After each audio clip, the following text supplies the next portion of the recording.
কখনো এক দেয়াল থেকে অন্য দেয়ালে ডিগবাজি দিচ্ছেন, কখনো উঁচু জায়গা থেকে লাফিয়ে পড়ছেন, আবার কখনো লাফাতে লাফাতে চুমুক দিচ্ছেন কোল্ড ড্রিঙ্কসে।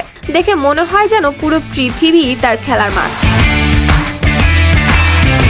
মানুষটি সেই সাহসী অভিযাত্রী যার জীবনের মুক্তির আনন্দ মিশে আছে এই অদম্য গতিতে। যেখানে অন্যরা পথ খোঁজে মাটিতে, সেখানে তিনি সেটি খুঁজে পান দেয়াল, ছাদ আর বাতাসে। লাফ, দৌড়, উল্টো ডিগবাজি সব কিছুতেই যেন প্রকাশ পায় তার স্বাধীনতার ভাষা। তার কাছে ফ্রি রানিং শুধু ক্রিয়া নয়, এটি এক ধরনের নৃত্য যেখানে কথা বলে ওঠে শরীর আর শহর হয়ে ওঠে সেটি উপস্থাপনের মঞ্চ। আর এই যে ভিডিওতে দেখছেন তাকে এভাবে লাফিয়ে বেড়াতে, এর আগে কেউ ভাবতেও পারেনি এমন কিছু করা সম্ভব। এমনকি তিনি প্রথম ব্যক্তি যিনি। এর আগে পুরো দলই ছিল একেবারে প্রস্তুত। কেউ ক্যামেরা নিয়ে ছুটছে, কেউ মাপছে বাতাসের গতি, কেউ আবার মেপে নিচ্ছে নিখুঁত ল্যান্ডিং এর জায়গা। কারণ এখানে সামান্য ভুলও হতে পারে মারাত্মক বিপদের কারণ।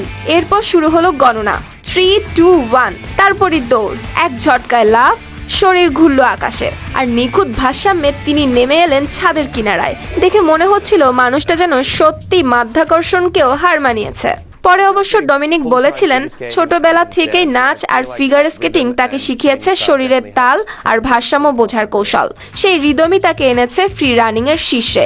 তিনি বলেন বিশ্বজুড়ে অনেক জায়গায় পারফর্ম করেছেন, ব্রুজের ছাদ, কায়রোর পিরামিড, ইস্তাম্বুলের বাজারেও।